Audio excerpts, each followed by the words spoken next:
I'd like to do now is talk to you about our presenters. This is just the last thing I'll do before I end up turning the session over to our presenters today. Let me first tell you a little bit about Mark.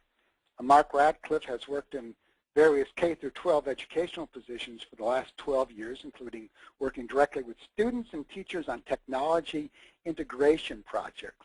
At Blended Schools Network, Mark manages the teacher development program, including on-site and online professional development for over 10,000 teachers. Mark is currently located in Norfolk, Virginia, and so he's a neighbor of ours because Richmond, Virginia is the base for SoftChalk, but is originally from Manchester in the United Kingdom. The line is Dan Lucas.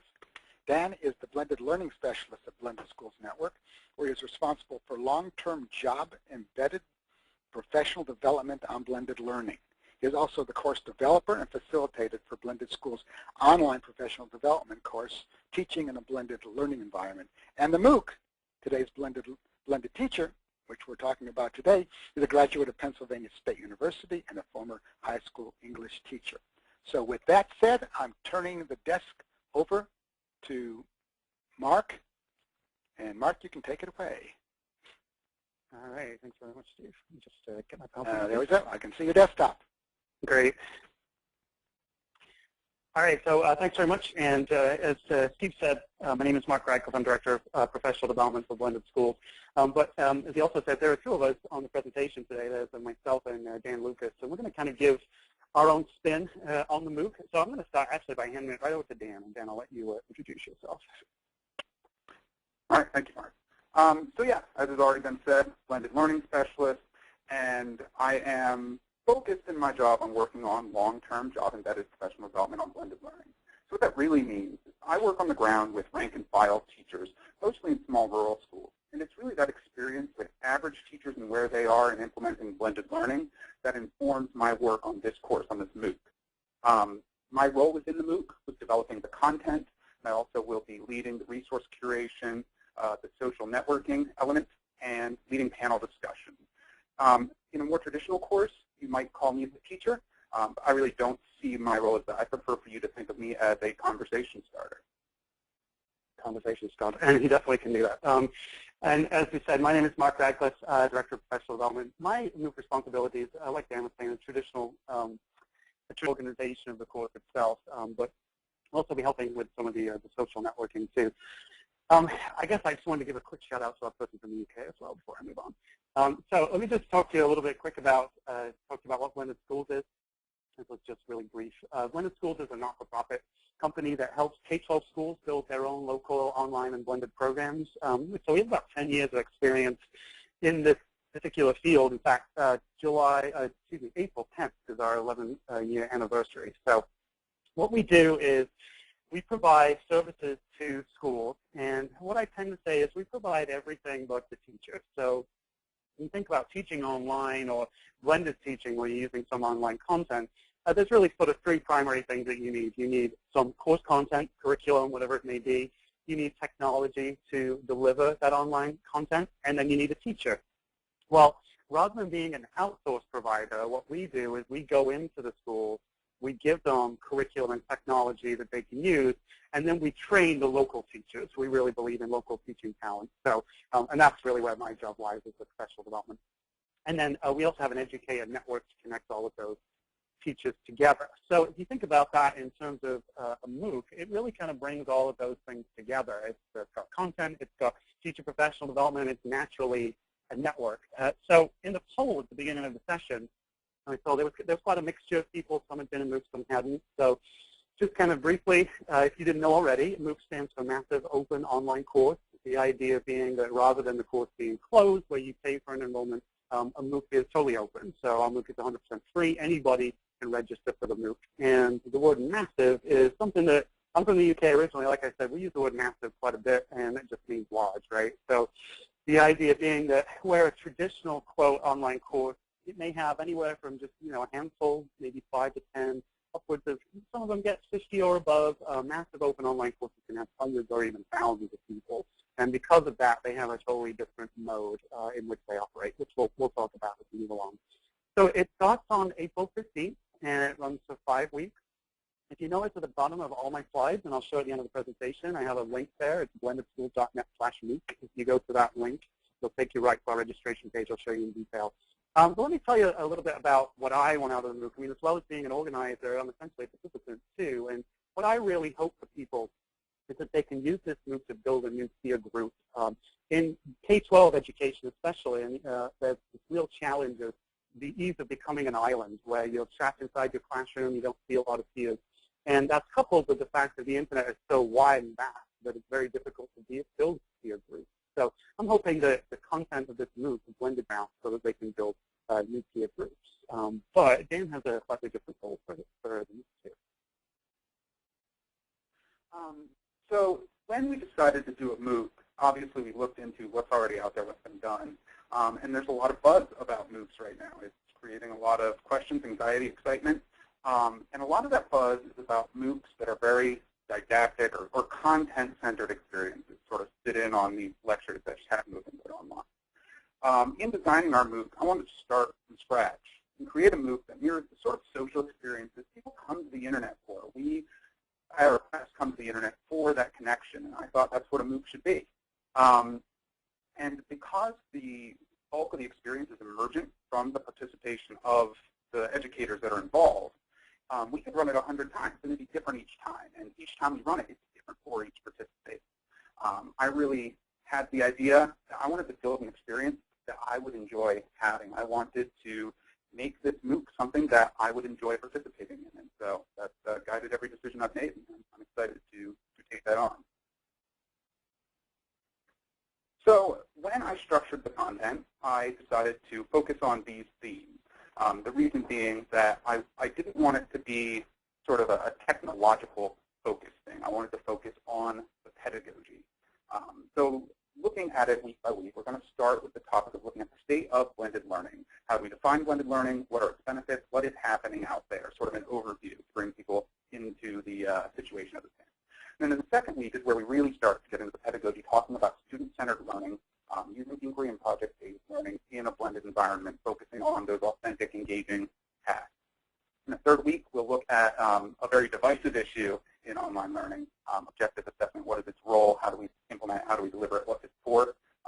And then in week 4, we're going to talk about digital citizenship, modeling ethical behavior to students, and preparing them for the always connected world they're already living in and that is being created around us. And then week 5, looking at different models of blended learning, whether that be flipping, flexing, rotation, all of the different ideas that are out there about how we can use blended learning to do more than just be a sideshow, but to actually change the way we deliver education to students. And so when we picked these themes for the MOOC, like I said, we started with the pedagogy. My idea of blended learning is that at its best, it is a way to deliver what we know are best practices. There are bringing autonomy, having frequent formative assessment, et cetera, all these great things we've known are best practice for a while, but that to some extent there's been an impression that only the superstar teachers do all those things. Well, I believe technology, like in other sectors, in education, makes it possible for a teacher to go further, to stretch more, to do things that were difficult in the past. And so each week is themed around how can blended learning help a teacher to reach this pedagogical goal.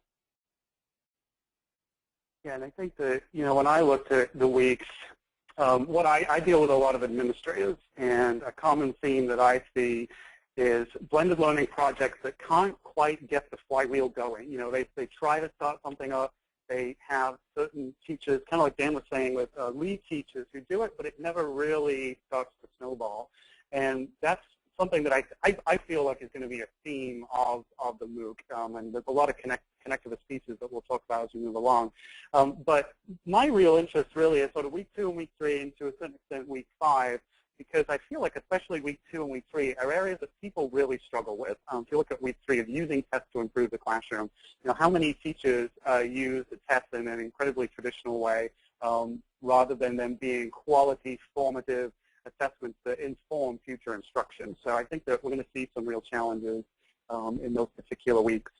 But let's just talk about the layout of each of the weeks. I'm actually going to go into a demo of our content as it's hosted by SoftChalk. and talk to you a little bit about that. So each week follows the same layout. So we have 5 weeks, as Dan said, and each week starts up with an introduction.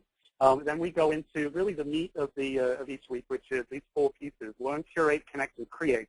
I'm very much for short words, and I try to keep things as strong as possible. So I'm going to go in and actually demo each of these sections. So just give me a second here to switch to my web browser.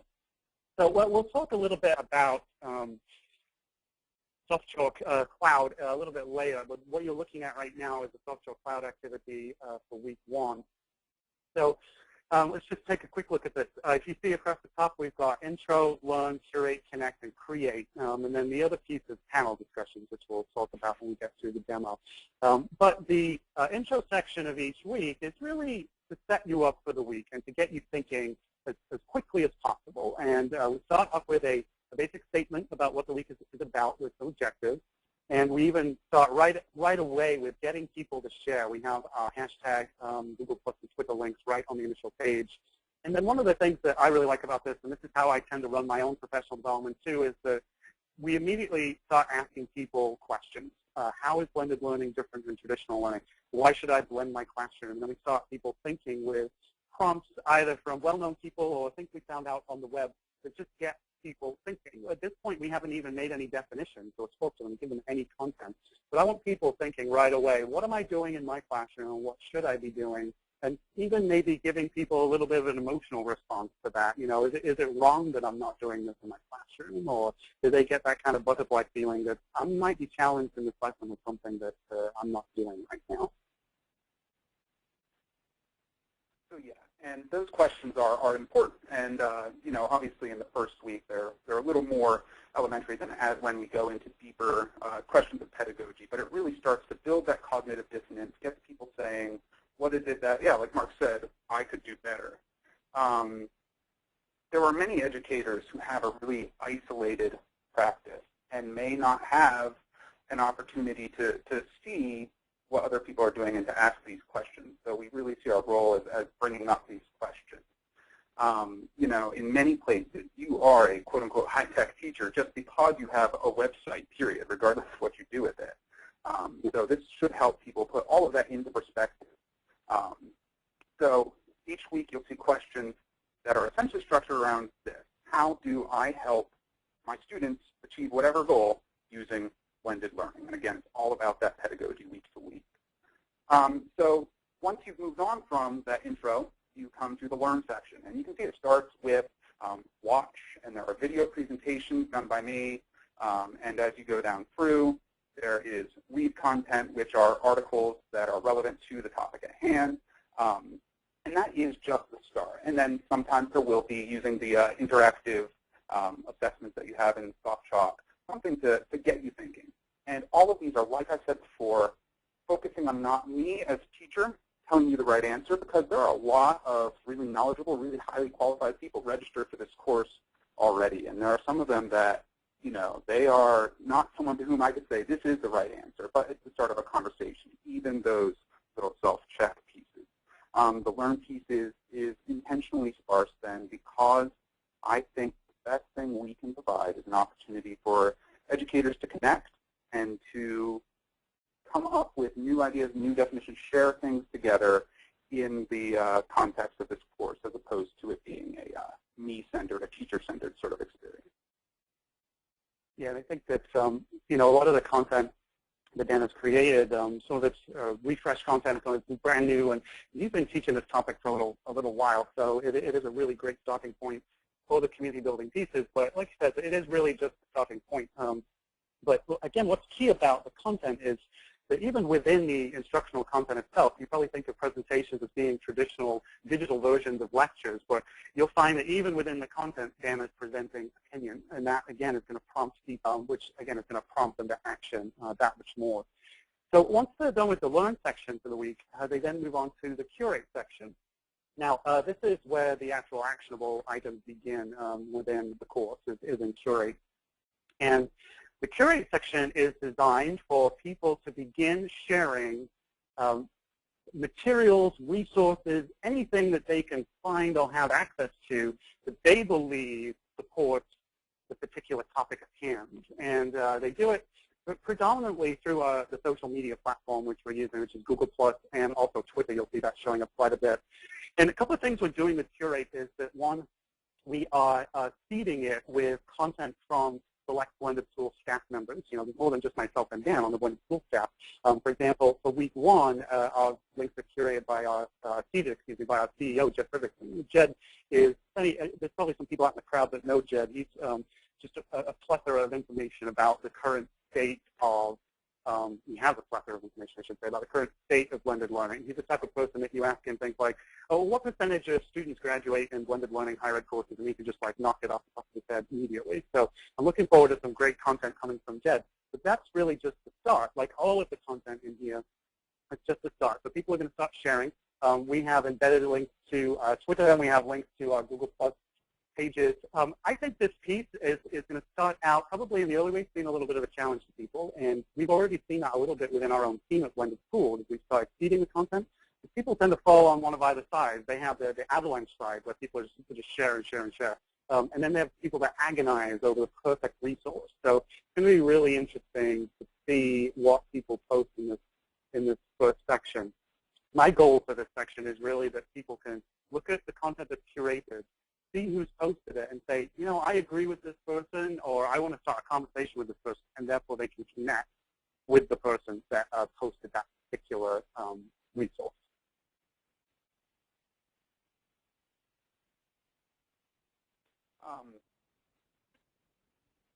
So the Curate piece is, I think, interesting because we live in a world of sharing. If you want to go out and find educators to follow on Twitter to get a stream of resources, you can find thousands to follow, and you can try to sip from that fire hose. But it's all sort of disorienting. There's just so much out there. And so this course is an opportunity for us to gather some like-minded participants and to each week have this curation, this connection, this creation all around the same theme. So this Curate piece is going to be an opportunity for people thinking about the same issues, and you know how you're starting all of that. And then, so that's the Curate piece where we're sharing things from others. And then the Connect piece is really where we start to get connectivist. There are so many diverse people in this course. We have participants from around the world, from academia and from K-12 schools. When I look at the registrations, I see people I know from Central Pennsylvania, and I see people from across the world that I would never have met without this course. And so I really believe that the conversations we're going to have in this MOOC are going to be incredibly valuable because it's going to be something that wouldn't have happened otherwise. And there's going to be so much that is emergent in these conversations. And really, my goal for the MOOC is this, that during it, each participant at some point connects with someone, finds some sort of peer relationship that they would not have had without the MOOC, and it's something that helps them to grow professionally. And that's what these Connect pieces are supposed to start. Yeah, and that's essentially my goal, too. I would say that the Connect piece is really my main interest within the MOOC. This is the part I'm going to be watching really closely. And wanting people to build their own new peer groups, but at the same time, trying to build my own as well, in somewhat of a selfish way.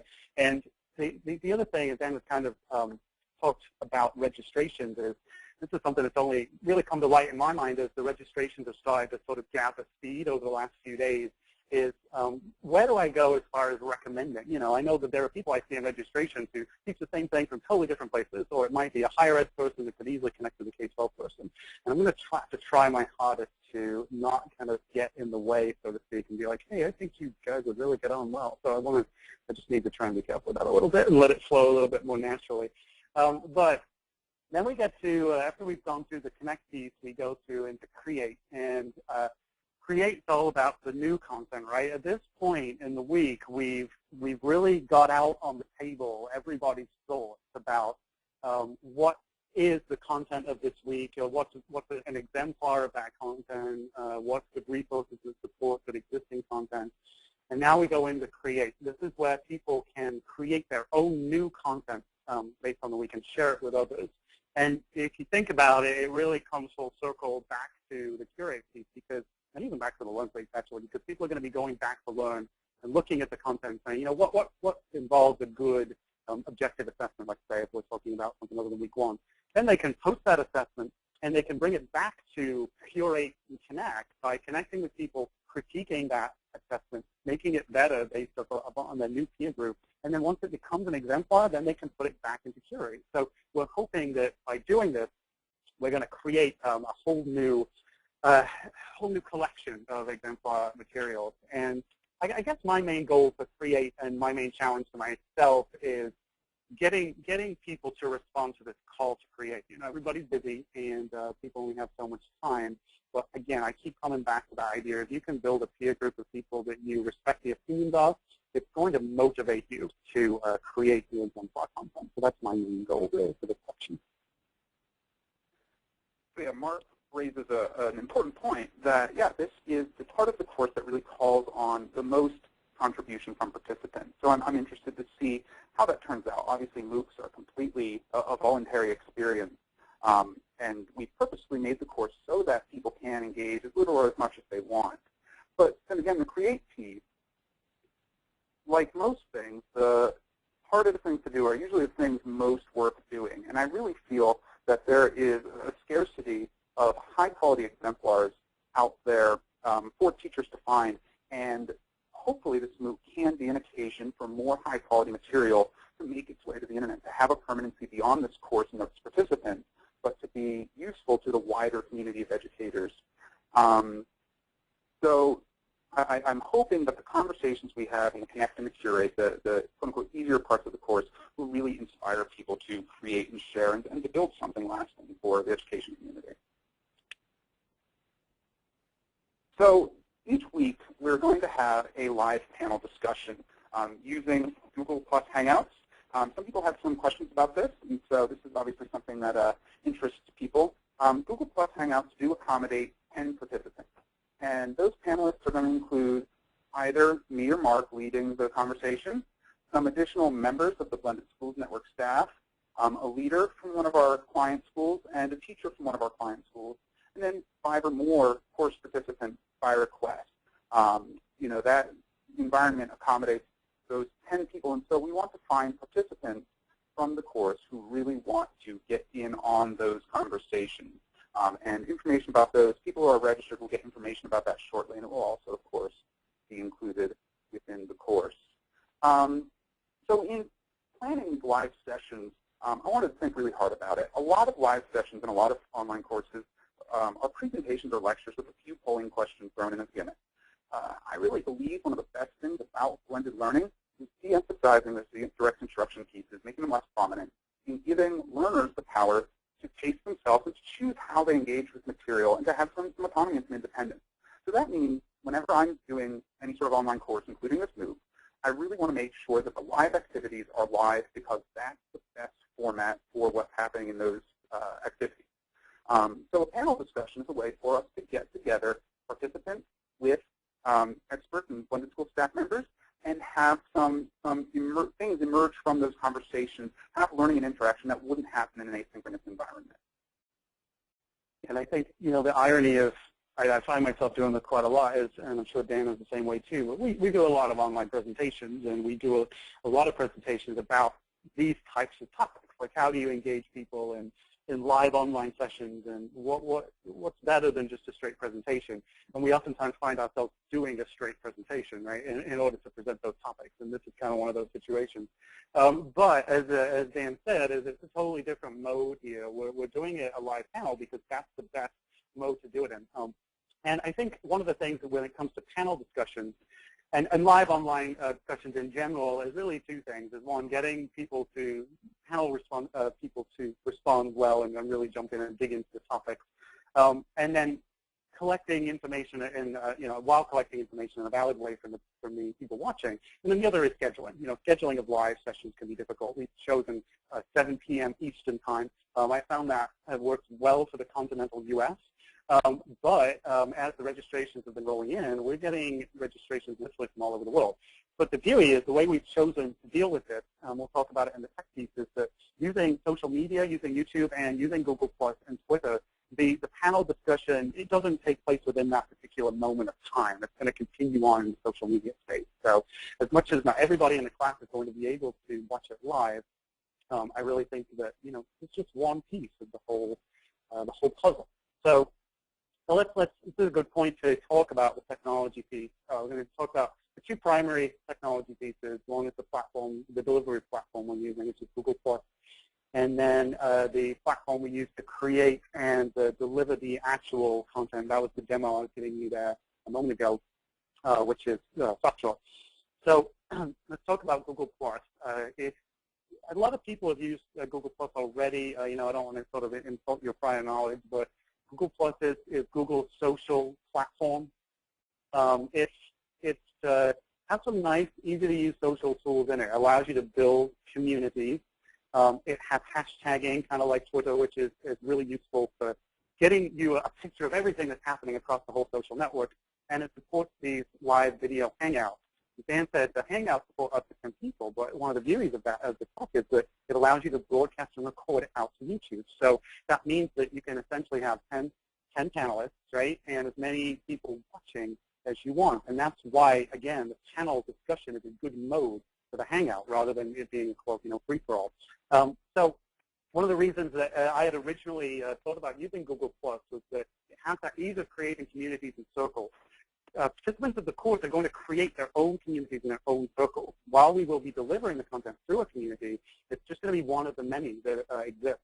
I think from my personal stand too, Google+, I'm sure that many of you thinking in your mind right now that Google+ is not as widely used as a Twitter or a Facebook or a Pinterest or something like that.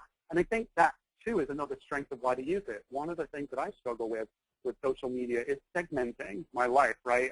Facebook is personal, Twitter is professional, whatever, and Google+, because it's not that giant usage like Twitter, it allows people to segment their MOOC experience into Google+, but that still can transition out to other tools. So you can use the same hashtag in Google+ as you can in Twitter to broadcast out to YouTube. Just has so many benefits to do that. So that's my main reason for choosing Google or for liking Google. And Mark has raised a lot of great points about Google+ that I won't repeat, but one thing they didn't mention that's important to me is that different social networks have a different sort of level of permanency. Twitter, like I referred to it earlier, is kind of a fire hose. Things go and then they sort of disappear. I mean, it's still there, but people don't tend to engage with the backlog. Google+ is built by a search engine company, and so it has some of that searchability, some of that permanency that neither Twitter nor Facebook really has. And so I think that permanency is important. I really think that there are things that are going to happen in this course that hopefully will continue beyond, just like Mark said, with the communities and otherwise. And obviously the big decision with Google+ is that we elected not to use an LMS, which some people have looked at us funny when we've said that we're not using an LMS for this. The LMS options we looked at just don't have that social connectivity, that ability for openness and permanency that you can get in Google+. And then, of course, SoftChalk Cloud. Obviously, SoftChalk is an excellent tool. It allows you to create content that is modular. It's easy for us to share. It has a nice permanent home in our private cloud, the BSN cloud. It's mobile without our having to do a ton of work. And there's just a plethora of benefits to using SoftChalk. After we looked at a couple options, the easiest way for us to implement open permanent resources.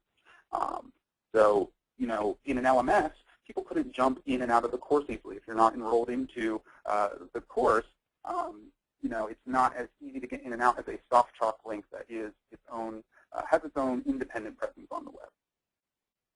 Yeah, and I think that, to kind of, as Dan sort of elaborating there on this, why didn't we choose an LMS? I mean, that using Google+ and SoftChalk, when you combine them together, you essentially have an LMS. SoftChalk has its own assessment pieces, and I think that, the biggest thing for me with the SoftChalk Cloud, and blended schools, we've used SoftChalk for quite a while, the SoftChalk Create piece, and I've dabbled in it a little bit, and then when the cloud came about, all of a sudden, I had a reason to use SoftChalk. Up until that point, I've authored content in a million different packages and a bunch of different LMSs. But when I look at the cloud, it allows us to author the content and post it in a way that nobody really requires anything to consume it. If they've got a web browser, they can consume that content. And that web browser can be mobile or computer-based or whatever. And the technology technology that runs the cloud and being able to deliver your content by straight up URL, which is how we're going to be doing it, or one of the newer technologies, which you may be familiar with, LTI, allows you to create content in one place, save it, and deliver it anywhere. And in such an easy fashion. You know, in the past, as much as I like SoftChalk, that bit of whole packaging and posting to LMSs was always a little bit of a bear for me. It's like if I needed to make a change, I had to go in and change the package and republish, and that was true of any package-based authoring tools, you know, whether it be SCORM or whatever. No packages anymore. You know, it's just LTI URL or straight up URL. Post them in whatever your LMS of choice is, or in our case, post it in a social media platform. And you sort of created your own virtual LMS, so to speak, of which I'm not a big fan of the word virtual, but I found myself using it. I think that we have the tools. We have the LMS tools, and we combine both those things together. So I know there's been some questions coming in, but I'm going to post up just the weeks here so you have them fresh in your mind.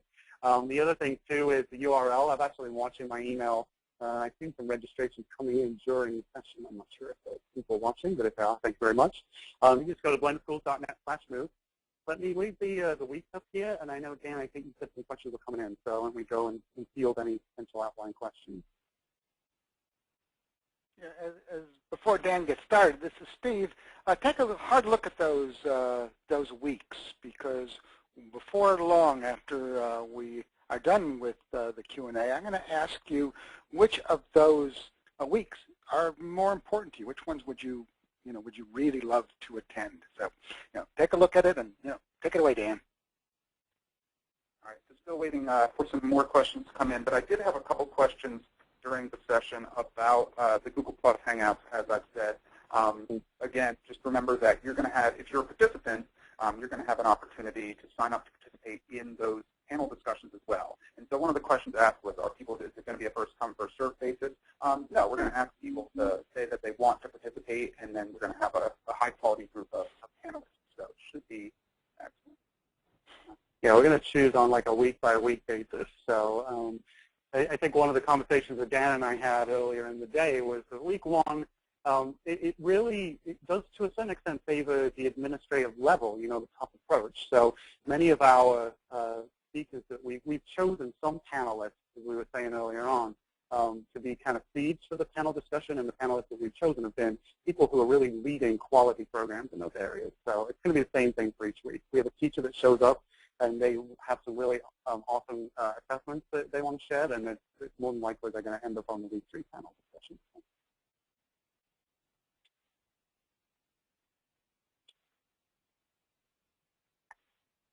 We're doing another question. Another question that's come in. So if you're not on the panel, do you have to be logged in at that time, or is everything else asynchronous?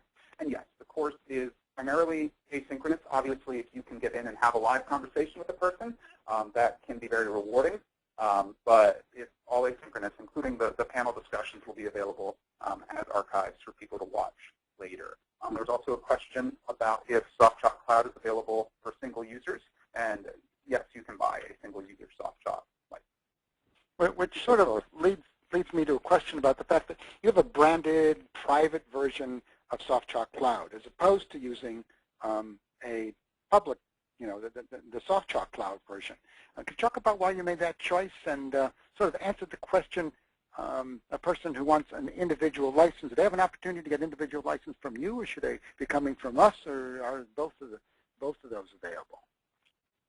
We have been, the original reason we went with a private branded version of SoftChalk Cloud was one of our major tangible assets that we produce at Blended Schools is online content. And it can be anything from an entire year-long online course to a single test or drag and drop activity or whatever it is. And I have on my screen here our privately branded cloud. And what is the kind of, what grows out of that is that we have teachers that want to use our content, right? So we have a branded site, so it makes it a simple, easy process for any of our teachers to go in and grab and know this is an official Blended Schools content. The other reason was that we have a collaborative content building methodology as well. Our director of curriculum, Deanna, may have heads that up. But we build all of our content in with groups of developers. We call them smart mobs. And this way it allows us segment that development outside of standard SoftChalk. You can have people use our SoftChalk Cloud. We're only using it right now as far as the creation side for our developers, but you can certainly contact us about that. And I think I feel like I saw coming direct from SoftChalk. Wasn't there like a sale recently on the SoftChalk Cloud? But yeah, you can essentially go either way. If you're going to come through us, then let me know. And the basic difference would be that if you come into the blended school branded cloud, it's going to be filled with our content already that you can use. So that, I guess, would be the difference between them. And of course, in the SoftChalk Cloud, you have the content from everywhere else that right, exactly. That, our users have created. Yep. I did notice there was one. Go ahead. Well, I was just going to say we branded our cloud too. If you look, to be kind of specific to us, so we have like our subject areas down the left-hand side and so on. Just a couple of little tweaks that we've made to the cloud over the standard SoftChalk Cloud. Right, which is one of the advantages of branding it and having a private cloud. We will work with you to customize it. So, right. Mm-hmm. There was an interesting question at the beginning of the session dealing with a game-based MOOC, or more like a class delivered online. And the notion was that maybe gamification is a natural part of building a team. Do you want to talk a bit about that? So I'm going to let Dan go first because I know he had a conversation recently about that with one of his close teacher friends. So yeah, gamification is obviously a really powerful tool. It's also a tool that really requires a close monitoring of what's happening in the class. You need to know what's going on in order to reward it, either through some sort of automation piece or through some sort of close watching by mentors or leaders or teachers or whatever. So at least the first time around for the MOOC, we sort of went with maybe a middle road, because the safest way to build a MOOC would have been what's called the XMOOCs, where you just sort of take a traditional course content, you put it online, and maybe there's some conversation about it, but it's pretty transmission-based. And we didn't go with that route. We went with a connectivist model of really building a MOOC that's all about the interactions between the participants. But gamification to implement that didn't, at least for the first time around, wasn't a big item on our radar, but it's something that making big waves in education is something that may influence the second or third or fourth BSN. I think that that's a key point, is that we strongly believe that this is MOOC number one, and gamification is something that I'm very much aligned with. I mean, I'm the type of person that, as I say to people all the time, I'll work the points, even if those points have no use or validity in real life. I will work for them. So I'm the type of person that responds to gamification, but obviously there's technical challenges and a lot of time that goes into it. Doing it in a thoughtful way is something that we need to do down the line. So that would be my response to you. Well, if there are no more questions that you want to respond to, I think we've answered most of them either in the process of your presentation or during the Q&A. I'm going to take the stage back, if you will, okay, and sort of wind up.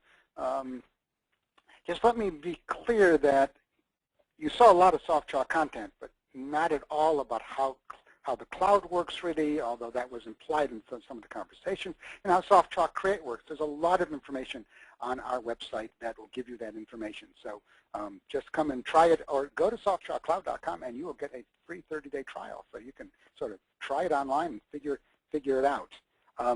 And if you know about SoftChalk, and most of you do, but if you want to expand your license or start a new one, we're having a great spring sale. So contact us at salessoftchalk.com for more information.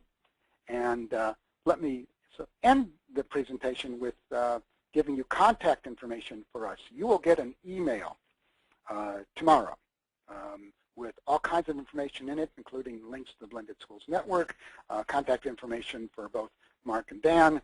And just be aware that we are recording the session, so that the link to the archive will also be available in the email you get tomorrow. And the archive for any of the sessions that SoftChalk does are available on our website.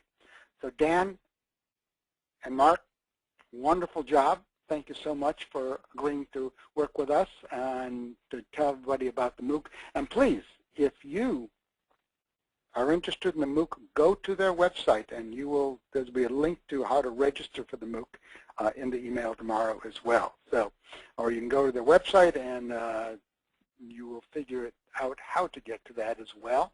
So if you're interested in joining MOOC, please take advantage of this unique opportunity. And again, Mark, Ben, thank you so much. And with that, I'm going to say good afternoon, or for our friend in the UK, good night. And hope that you will come and visit us again. Thanks, Steve. Okay. Thank you for joining.